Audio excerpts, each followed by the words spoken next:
أمبل إسران كلتن كفل زبان ودي سو سرحهم زنور سرحت كلهم روبوت يوم سرحوا دق سبات أزيوم هكيات سنفات سلزقونو يسرحوا سرح يلن ملوك جزيهم عم حبراو ميديا يوم زحلفوا بزي مخنيات دما صريتهم من صريت كواوي من كحلو سلزي كالو مدري بوحفت مل أمه أزوم بالتكنولوجيا معبيلنا ينايلهم زأمنو أما حبراو ميديا زوعلو سبات أزي دار أيو أم مدري خنورو سلزي داليو أم مدري نزو وحف دا وحفو نابتقا من نجر زغيرو الروتات حديقوم نابكالي عالم يخدو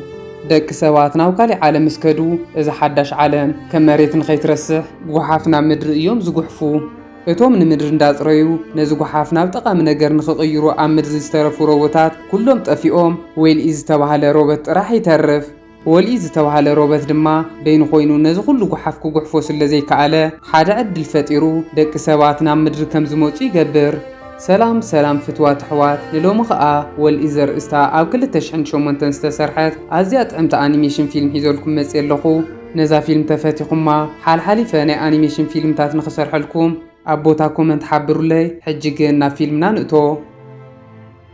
فيلمنا تجمر كابز حجي زلنا يو حاد خفل زمن قدمي توسيداتنا عم مبل 20 كلتن كفل زمن يو عم مبل 20 كلتن كفل زمن زنورو سبات كلهم أزيوم سنفاتن هكياتن سلزقونو نمدري وحف بوحف جيروما أو كالي عالم نخنورون داخلون عزاب دك سبات كام مدر خخادو خلو نمدر نداطريو أو أزرخوهم نجاراتنا بطقم نجار تغيروا الروبوتات حديقوم يوم كيدوم كاو كلهم روبوتات جن عبز اوان عمد زترفه ولي زتوهاله حدا روبوت راحيو ولي درف مسمع عزو يزفتو موزيكا اندا سمعه غحف كله يطقمن ايوم زولم نغرات ترخيو غحف تطقيمو نفس سرحه غزا ايو زوسد عبز غباب منبار كبيد كاب زغورغو نغرات حدا هو بلا نفاس يو مريت بغحف زملأ سلزخونت هو بلا نفاس تتلعيلو هيوت فطرات كطف يخيل يو وليغن بهو بلا نفاس يتصقمن مخنياتو نول يسرحو سبات هو بلا نفاس تمصيو لكع كم غوبيه سونت عصاصيفو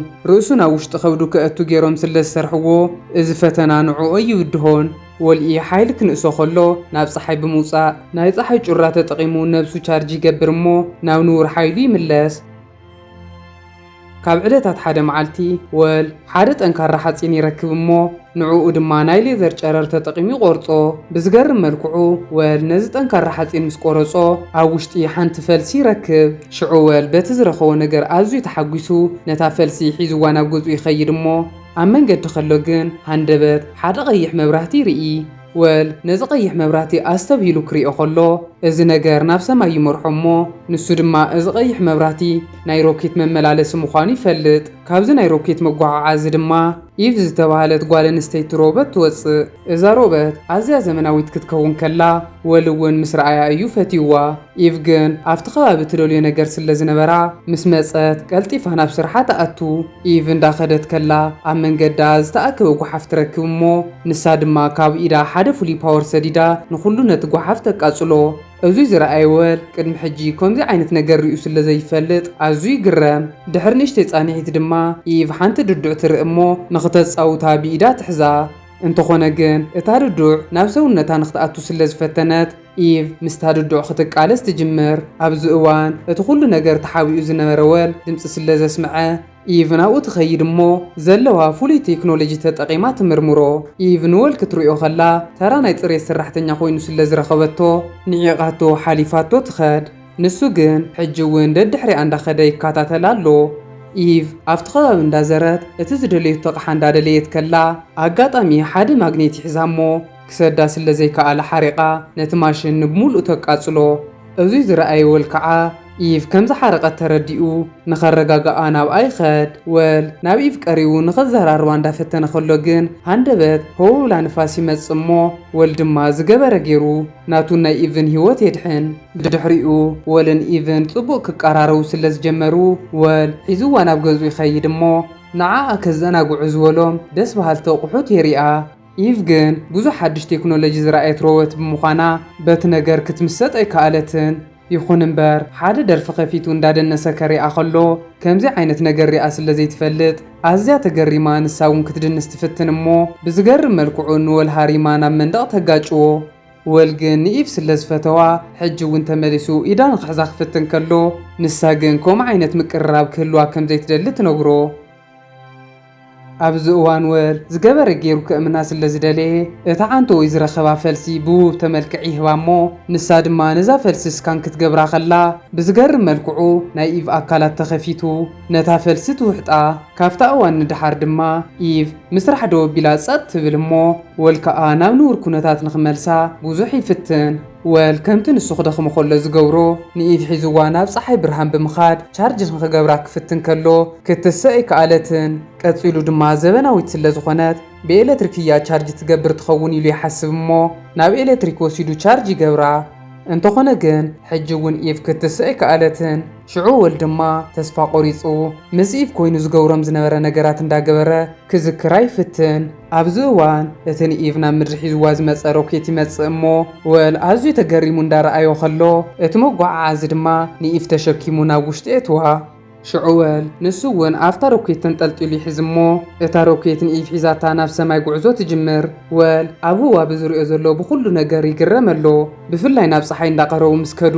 ኣብ ሓፂር እዋን ቻርጅ ገይሩ ሙሉእ ሓይሉ ስለ ዝረኸበ ብፍሉይ ይሕጎስ። ኣብ መወዳእታ ድማ እዛ ሮኬት ኣግዙም ናብ ዝተባሃለት ቦታ ሒዛቶም ትኸድ። ኣብዚ እዋን ደቂ ሰባት ንኽነብሩሉ ዝመረፅዎ ቦታ እዛ ኣግዙም ዝተባሃለት ቦታ ስለ ዝኾነት ኣብቲ ቦታ ብዙሓት ሮቦታት ፀኒሐን ንኢቭ ይፀርግኣ። ሞ ዝተባሃለ ንእሽተይ ሮቦት ድማ ቦይኑ ኮይኑ ንዌል ንኸፅርዮ ይፍትን። ይኹን እምበር ኢቭ ቀዲማ ስለ ዝወድአት ናብ ካሊእ ቦታ ትውሰድ እሞ ወል ድማ ከይወድአ ደድሕሪኣ ናብቲ ቦታ ይኸድ። ወል ብፍላይ እግሩ ዝነበረ ጭቃ ስለ ዘይተፀረገ ኩሉ ንሱ ዝሓለፎ ጭቃ ብጭቃ ኮይኑ ሞ ደድሕሪኡ ይስዕቦ ኣሎ።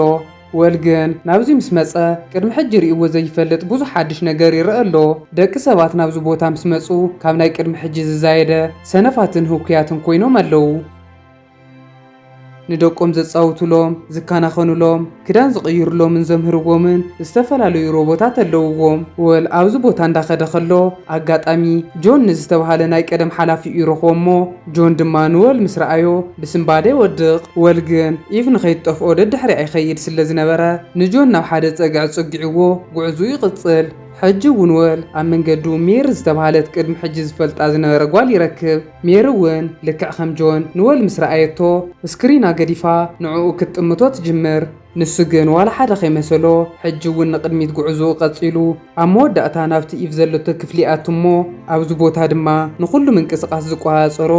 ኦቶ ዝተባሃለ ኤኣይ ምህላዊ ይፈልጥ። ሽዑ ኦቶ ንኢቭ ስካን ገይሩ ይፍትሻ እሞ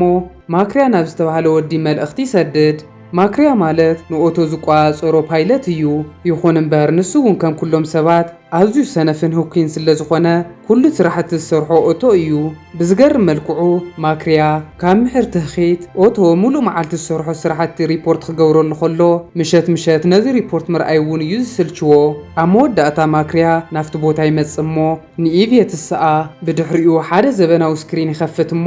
ኣብ ስክሪን ድማ ሓደ ፕሬዚደንት ክዛረብ ከሎ ድሕሪ ሕጂ ሰባት ናብ ምድሪ ተመሊሶም ክነብሩ ከም ዝኽእሉ ይዛረብ። እዚ ዝሰምዐ ማክርያ ድማ ኣግዝዮን ሓዲጉ ናብ ምድሪ ንኽምለስ ይውስን። ኣብዚ እዋን ኢቭ ንወል ትሪኦ እሞ ኣብ ትሕቲ ወንበር ኣትዩ ንኽሕባእ ትገብሮ። ኦቶ ንኢቭ ከፊቱ ክፍትሻ ከሎ እታ ኢቭ ዝሃባ ፈልሲ ኣብ ውሽጢ ስለ ዘይረኸብዋ ናብ ካሊእ ክፍሊ ወስድዋ። ኣብዚ እዋን ማክርያ ንወል ይሪኦ እሞ ኣዝዩ ሰንቢዱ ሰላም በለኒ ይብሎ። ሰላም ክበሃሉ ከለው ድማ ወል ኢዱ ጽቡቕ ገይሩ ስለ ዘይተፀረገ ኣብ ኢዱ ሓመድ ይረክብ እሞ ማክርያ ኩሎም ሮቦታት ምስ ከዱ ነተብ ኢዱ ወል ዝረኸቦ ሓመድ ናብ ስካነር ይቕምጦ። ብድሕሪኡ ማክርያ በዛ ዝረኸባ ንእሽተይ ሓመድ ተጠቒሙ ብዙሕ ምርምር የካይድ እሞ ኣብ መሬት ጽቡቕ ኩነታት ኣየር ስለ ዘሎ ናብ ምድሪ ተመሊሶም ለምለም ዝኾነት ዓለም ክምስርቱ ከም ዝኽእሉ ይርዳእ። በቲ ሓደ ድማ ኢቭ ሕጂ ከዓ ናብ ሓደ ክፍሊ ተወሲዳ ትምርመረላ። ንዓኣ ተኸቲሉ ዝመፀ ወል ድማ ንኸይፈልጥዎ ምስቶም ናይ ፅሬት ሰራሕተኛታት ደው ይብል እሞ እንተኾነ ግን ኣብዚ ቦታ ብዙሕ ተፀኒሑ ተፈሊጡ ንኸይቐተል ስለ ዝፈርሐ ሌዘር ዘምንጩ ጨረር ተጠቒሙ ነቲ መስትያት ብምስባር ካብቲ ቦታ ይምልጥ። ወል ንበይኑ ከምልጥ ስለ ዘይደለየ ናፍቲ ኢቭ ዘለቶ ቦታ ይኸይድ እሞ እቲ ንኢቭ ዝምርምራ ዝነበረ ማሽን ድማ ንወል ደው ከብል ክብል ሓያል ሓይሊ ይጥቀም። እቲ ዝተጠቐሞ ሓያል ፓወር ግን ንወልሲዒቱ ዝተኣሰሩ ሮቦታት ዝነብሩሉ ክፍሊ መስትያቱ ይሰውሮሞ እቶም ሮቦታት ወፂኦም የምልጡ እዞም ሮቦታት ወል ከም ዘድሐኖም ስለ ዝኣምኑ ኣዝዮም ተሓጒሶም ንወል ሒዞሞ ናብ ሊፍት ይኸዱ ኣብ ውሽጢ ሊፍት ዝነበረ ሲስተም ድማ ንወልሲኢሉ ናብ ሙሉእ ከተማ ስለ ዝበተኖ ካብ ሕጂ እንዳሓር ወል ኣብዛ ከተማ ብሕጊ ዝድለ ኮይኑ ኣሎ ኢቭ እውን ወል እዚ ኩሉ መከራ ዝሕልፍ ዘሎ ንዓኣ ክብል ምዃኑ ስለ ዝተረድኣ ንወል ሒዛቶ እንዳነፈረት ከተምልጥ ትጅምር እሞ ናብ ሓደ ሊፍት ምስ ኣተወት ናቱ ስእሊ ስለ ዝረኣየት ብሕርቃን ነቲ ስክሪን ትሰውሮ ቀፂሎም ድማ ሓደ ጸጥ ዝበለ ሰላማዊ ክፍሊ ስለ ዝረኸቡ ናብኡ ይኣትዉ እሞ ድሕሪ ንእሽተይ ጻኒሒት ግን ሓደ ፍታሽ ሮቦት ናብኡ ይመጾም ንሶም ከዓ እዚ ሮቦት እንተሒዝዎም እንታይ ከም ዝመጾም ስለ ዝፈልጡ ናብ ጸልማት ኣትዮም ይሕቡእ እሞ እቲ ወዲ ግን ስለ ዝጠርጠሮም እታ ቅድሚ ሕጂ ካብ ኢቭ ዝተወሰደት ፈልሲ ኣውፅዮ ቅምጣ እዙይ ዝረኣይ ወል ድማ ዳጉ የኸይዱ ነታ ፈልሲ ሒዛሞ ብዝገርም መልክዑ ግን እዚ ነገር መጻወድያ ስለ ዝነበረ ንወል ፈልዮም ናብ ሮኬት ብምእታው ካብ ኣግዙይ ነውፅዮም ይስንድውዎ ወል ድማ ነዛ ሮኬት ደው ንኸብላ ብዙሕ በተናት ክጥውቕ ይጅምር እሞ እታ ሮኬት ትፍንጀር እዙይ ዝረኣየት ኢቭ ከዓ ወል ከም ዝሞተ ሓሲባ ተስፋ ትቆርጽ ወል ግን ኣዝዩ ሓያል ሓይሊ ዘለዎ ናይ ሓዊ መጥፍእ ተጠቂሙ ካብ ዝባርዕ ይድሕን እሞ ናብ ኢቭ ተመሊሱ ይኸድ ሽዑ ኢቭ ንወል ብሂወት ምስ ረኣየቶ ኣዝያ ትሕጎስ ብፍላይ ወል እታ ቀደም ሂውዋ ዝነበረ ፈልሲ ሒዝዋ ምስ ረኣየቶ ኣዝያ ተሓጒሳ ትስዕሞ ቀፂሎም ድማ ክልቲኦም ኮይኖም ማይ ተጠቂሞም እንዳደነሱ ኣዝዩ ፍሉይ ትርኢት ከርእዩ ይጅምሩ ንኽልቲኦም ብፍንሽትራ ተቐልቂሎም ዝርእይዎም ዝነበሩ ጆንን ሜርን ድማ ድሕሪ ነዊሕ እዋን ንመጀመርያ እዋን ካብ ናይ ሶሻል ሚድያ ተፅዕኖ ወፂኦም ኢድ ንኢድ ይተሓሓዙ በቲ ሓደ ድማ ወልን ኢቭን ናብ ኣግዙም ተመሊሶም ንሪኦም ብድሕሪኡ ኢቭ ናብ ማክርያ ብምኻድ እታ ፈልሲ ትህቦሞ ኣብ ኣግዙም ዘየለ ኣብ ምድሪ ግን ዘሎ ሓደ ነገራት ክተሪኦ ትጅምር ኣብ ምድሪ ኮይንካ ምድናስ ሲኔማ ምርኣይ ዝተፈላለዩ ተግባራት ክትገብር ትኽእል ኢኻ ኢቭ እዚ ንማክርያ ተሪኦ ዘላ ቪድዮ ምስ ወል ኮይና ዝቐረፀቶ ስለ ዝኾነ ነዚ ቪድዮ እንዳረኣየት ንወል ትዝክሮ በቲ ሓደ ድማ ወል ኢቭ ስለ ዝጠፍአቶ ንዓኣ ክደሊ ናብ ሓደ ናይ ጎሓፍ መጠራቐሚ ኣቱ ማክርያ ድማ እቲ ኢቭ ዘርእየቶ ቪድዮታት ምስ ረኣየ ናብ ምድሪ ንኽምለስ ይውስን ኦቶ ግን ደቂ ሰባት ናብ ምድሪ ተተመሊሶም እዚ ሕጂ ዝሰርሖ ዘሎ ኩሉ ስራሕቲ ክስእን እየኢሉ ስለ ዝሓስብ ደቂ ሰባት ካብ ኣግዙም ክወፅኦ ይደልን ሽዑ ኦቶ ንማክርያ ሓሳቡ ከቐይሩ ሓሲቡ ሓደ ፕሬዝደንት ዝተዛረቦ ቪድዮ ይሪኦ ኣብቲ ቪድዮ እቲ ፕሬዝደንት ኣብ ቀረባ መዓልቲ ምድሪ ሙሉእ ንሙሉእ ከም ትጠፍእ ይዛረብ ኣሎ ሽዑ ማክርያ እዙይ ምስ ሰምዐ ሓሳቡ ቀይሩ ኣብ ኣግዙም ንኽነብር ይውስን እንተኾነ ግን እቲ ቪድዮ ዝተቐረፀሉ እዋን ክርእይዎ ከለዉ ናይ ቀደም ምዃኑ ፈሊጡ ኦቶ ንዕኡ ከታልሎ ይፍትን ከም ዘሎ ይፈልጥ እሞ ንኦቶ ይቃወሞ ወል ግን ካብ ኩሉ ንላዕሊ ዘሻቅሎ ናይ ምድሪ ኩነታት ስለ ዝኾነ መሬት ከምቲ ቅድሚ ሕጂ ዝነበረቶ ረሲሓ ንኸይትባላሾ ኢሉ ንኢቭ ናብ መሬት ንክትከይድ ይሓታ ንሳ ግን ንበይኑ ሓዲጋቶ ክትከይድ ስለ ዘይትደሊ ንዑ ሒዛቶ ናብ ሓደ ቦታ ትኸይድ እሞ ዝሕግዝዎም ሰባት ክትደሊ ትጅምር ኣብዚ እዋን ነቶም ተኣሲሮም እንዳሃለዉ ብሰንኪ ወል ካብ ማእሰርቲ ዝደሓኑ ሮቦታት ትረኽቦም እሞ ንሶም እውን ክሕግዝዋ ይጅምሩ በቲ ሓደ ድማ ማክርያ ናብ ምድሪ ክምለስ እየ እንዳበለ ምስ ኦቶ ምቁያቕ ከም ዘየዋፆ ስለ ዝተረድአ ነታ ፈልሲ ኣብ ላብራቶሪ ኣቐሚጡ ኣብ ኢዱ ዝሓዛ ብምምሳል ከታልሎ ይፍትን ሽዑ ኦቶ ነታ ፈልሲ ክሕድጎ ናብ ኢዱ ዘሊሉ ክቐርብ ከሎ ማክርያ ድማ ንኦቶ ሽኪዑ ነታ ንእሽተይ ሮቦት ብእግሩ ብምውቃዕ ካብ ኣግዙዮም ኣውፅኡ ይሰዳ እሞ ዘሊሉ ነቲ ካብ ኣግዙዮም ወፂኦም ናብ ምድሪ ዝኸድሉ ሲስተም የብርሆ በዚ ምኽንያት ድማ ኩሎም ሰባት ናብ ምድሪ ንኽወርዱ ናብ ሓደ ቦታ ይእከቡ እንተኾነ ግን ማክርያን ኦቶን ይቃለሱ ስለ ዘለዉ እቶም ንእሽተያት ቆልዑ ሚዛን ሰውነቶም ምሕላው ከቢድዎም ክወድቁ ይጅምሩ እሞ